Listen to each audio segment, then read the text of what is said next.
اکثر لوگ گھروں میں کتا پالتے ہیں۔ آپ نے تھمبنیل پہ لکھا ہے کہ بنجارے کے کتے کی قبر، جس کو اب ہندی میں کہیں گے بنجارے کے کتے کی سمادھی۔ اس کتے کے اوپر انڈیا میں بہت سی فلمیں بن چکی ہیں۔ ایک بنجارا تھا۔ بنجارے وہ ہوتے ہیں جو کبھی کہیں یہ گھر بار کم ہی بناتے ہیں۔ تو ایک بنجارا تھا، اس کے پاس ایک کتا تھا جو بالکل کالے رنگ کا تھا، اور بنجارے کی کتے کی بڑی اچھی دوستی تھی۔ اپنے ارد گرد جتنے بھی علاقے تھے سب میں جانتے تھے کہ بنجارا کتا بہت اچھا دوست ہے۔ بنجارا غصے والا بھی تھا اور کتے سے پیار بہت کرتا تھا۔ بنجارے کے وہ برا وقت آتا ہے، وہ وہاں کے بہت بڑے بنیے ایک سیٹھ کے پاس جاتا ہے قرضے کے لیے۔ جب قرضے کے لیے سیٹھ کے پاس جاتا ہے، اس کو بتاتا ہے کہ میری مالی حالت بہت خراب ہے، مجھے کچھ قرضہ چاہیے۔ وہ کہتا ہے قرضہ مل جائے گا، اس کے بدلے تو میرے پاس کیا گروی رکھے گا۔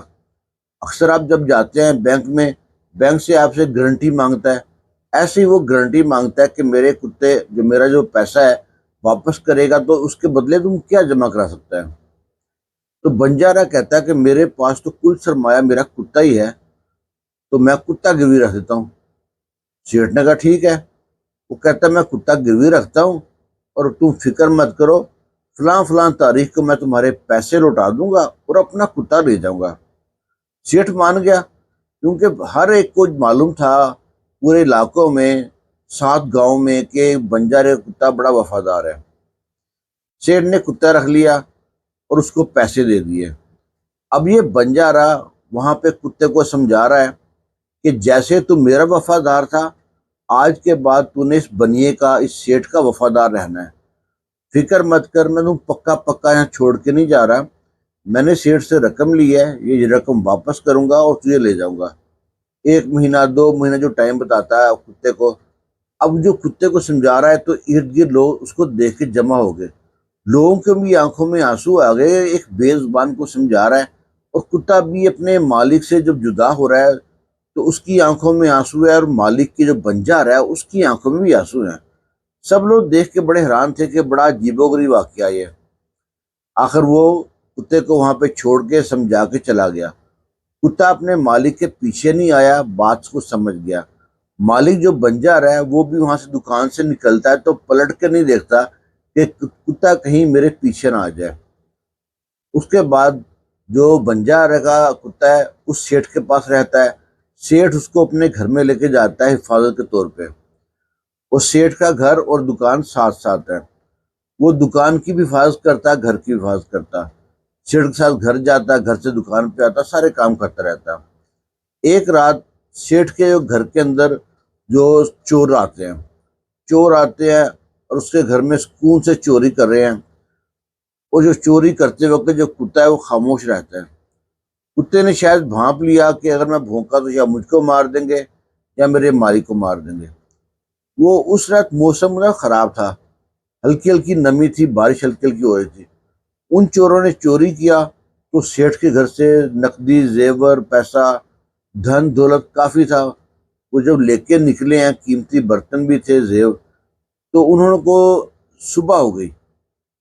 جب صبح ہوئی انہوں نے کہا کہ پھنس نہ جائیں، تو جنگل تھے گاؤں سے ساتھ ساتھ، تو جنگل میں ایک گڑھا کھود کے وہاں پہ انہوں نے جو سارا سامان تھا چوری کیا وہاں پہ دفنا دیا، اور اوپر گھاس گھوس پتے لکڑی ڈال کے وہ چلے گئے کہ اگلی رات یا اگلے دن اس کو نکال لیں گے یہاں سے۔ اور یہاں سے لے کے گئے، اس دور میں کھرا ڈھونڈتے تھے، تو کھرا ڈھونڈتے ہوئے لوگ میرے پیچھے نہ کہیں آ جائیں۔ لو جی وہ چور وہاں سامان رکھ کے چلے گئے۔ صبح وہ جب ہوتی ہے تو مالک جاگتا ہے تو وہ حیران پریشان، گھر سارا خالی ہے، سارا قیمتی سامان۔ وہ کتے کو غصے سے دیکھتا ہے، کتا مالک کو اپنے اس کو پکڑتا ہے، دھوتی سے کھینچتا ہے، اور کھینچتا مالک کو لے آتا ہے اس جگہ پہ جہاں سارا سامان اس نے دفن کیا تھا۔ وہ جو سیٹھ ہے سامان کی جگہ جہاں پہ کھودا تھا رکھا تھا اس کو کھودتا ہے تو سارا سامان اس میں ہے۔ وہ سامان کو دیکھ کے اتنا خوش ہوا، پہلے اس کو غصہ بھی آیا، بہت دکھی بھی ہوا، سارا سامان چوری ہو گیا اور کتا بھونکا تک نہیں۔ وہ کتے کی سمجھداری پہ اتنا خوش ہوا، سارا سامان گھر نکالا، وہ سوچتا تھا اگر میرا سارا سامان چلا جاتا میں تو روڈ پہ آیا تھا۔ وہ گھر آتا ہے اور خوشی میں کتے سے کہتا ہے آج کے بعد تم آزاد ہو، اور اس کو چھوڑ دیتا ہے۔ اس کے گلے میں جو پٹا تھا اس کے اندر ایک پرچی لکھ کے ڈال دیتا ہے کہ کتے نے جو سارا قرضہ ادا کر دیا ہے، میں نے قرض معاف کیا، اور یہ کتا آج کے بعد اپنے مالک کے پاس واپس جا رہا ہے۔ لکھ کے پرچی لگا کے کتے کو بول کے سمجھاتا ہے۔ کتا اس کی بات سمجھ گیا اور وہاں سے نکل گیا۔ جب کتا اپنے گاؤں خوشی خوشی جا رہا ہے، راستے میں بنجارا مل جاتا ہے۔ بنجارا دیکھتا ہے کہ میرا کتا واپس آ رہا ہے۔ اس کو اس بات پہ اتنا غصہ آیا کہ میں سمجھا کے آیا تھا کہ جب تک میں نہ کہوں تم نے آنا نہیں ہے۔ اس نے میری زبان کا پاس نہیں رکھا، میری زبان کی بڑی اہمیت تھی، یہ کتا اچھا نہیں ہے۔ اس نے فوراً دنالی نکالی اپنی کارتوس والی، اس میں اس نے گولیاں کارتوس ڈال کے کتے پہ گولی چلا دی اور کتا وہیں پہ مر گیا۔ کتے کو پیار بہت تھا، مارتے ہوئے بڑا دکھ ہوتا ہے اس کو، غصہ بھی تھا۔ غصہ تو حرام ہوتا ہے نا۔ اور بنجارا جو کتا مر گیا تو دیکھتا ہے کہ اس کی نظر پڑتی ہے پرچے پہ جو گلے میں لٹکا ہوا ہے۔ جب پرچے کو جا کے دیکھا تو اس پہ لکھا ہوا تھا کہ تمہارے کتے نے مجھ کو اتنا بڑا فائدہ دیا ہے تو میں نے خوشی میں آ کے تمہارا سارا قرضہ معاف کر دیا۔ اب یہ مالی غصے میں جو دیکھتا ہے تو سمجھ نہیں آتی کیا کروں، اپنے آپ ختم کرنے کی کوشش کرتا ہے، دھاڑے مار مار کے روتا ہے۔ اس کی چیخو پکار سن کے جب سارا گاؤں اکٹھا ہو گیا تو جب سب سنتے ہیں تو سب کو بھی بڑا دکھ لگتا ہے کہ اتنا وفادار کتا ایک غلط فہمی کی وجہ سے مارا گیا۔ پھر اس کتے کی یہاں پہ سمادھی بنا دی گئی جس کو ہم قبر کہہ سکتے ہیں، اور شکر ہے یہ قبر انڈیا میں ہے۔ اگر یہ قبر کہیں پاکستان میں ہوتی، اس پہ ہر سال عرس ہوتا، اس پہ میلہ ہوتا، اور اس کتے کی قبر کو کیش کیا جاتا۔